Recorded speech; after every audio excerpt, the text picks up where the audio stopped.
ముందు రేవంత్ రెడ్డి గారికి థ్యాంక్స్ అమ్మ.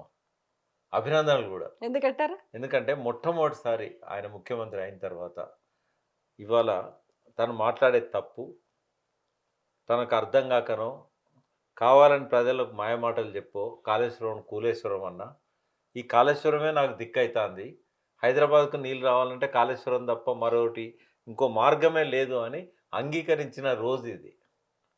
ఈ చరిత్రలో మిగిలిపోద్ది ఆయన ఇవాళ శంకుస్థాపన చేసేది. ఎందుకు అంటే నీళ్ళు ఎక్కడి నుంచి రావాలి హిమాయత్ సాగర్‌కి, గండిపేటకు ఒకసారి చూద్దాం మనం. హ్మ్. ఇది హిమాయత్ సాగర్, ఇది ఉస్మాన్ సాగర్, గండిపేట ఇది గండిపేట అనుకుందాం. హ్మ్. ఇది గండిపేట, ఇది హిమాయత్ సాగర్ ఆ! హ్మ్. హ్మ్. ఈ రెండిటికి నీళ్ళు రావాలంటే ఇగో ఇక్కడ గోదావరి ఉంది. ఇక్కడ గోదావరి. గోదావరి మీద నీళ్ళు తేవాలంటే ప్రతి 5 సంవత్సరాల్లో 3 సంవత్సరాలు ఈ 2 రిజర్వాయర్‌లకు హైదరాబాద్ తాగునీటికి హ్మ్. ఇక్కడి నుంచే తేవాలి. ఇక్కడ ఎక్కడ?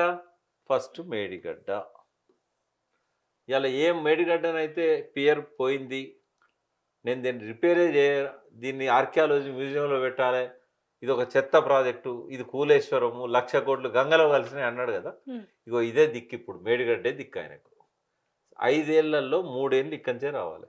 ఇక 2 సంవత్సరాలు కావాలంటే ఇప్పుడు పడ్డట్టు వర్షాలు బాగా పడితే మహారాష్ట్రలో గాని, బయట గాని ఈ శ్రీరామ్ సాగర్ వరద కాలువ నుంచో, కడెం నుంచో వస్తాయి ఎల్లంపల్లి ద్వారా. ఎక్కడికి ఇక్కడికి. ఇక్కడికి. హ్మ్. బట్ 5 ఏళ్లల్ల 3 ఏళ్ళు ఇక్కడి నుంచే రావాలి. వేరే మార్గమే లేదు.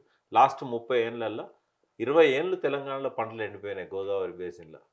దానికి కారణం ఏందంటే ఆ శ్రీరామ్ సాగర్ నీళ్ళు రాకపోవడం.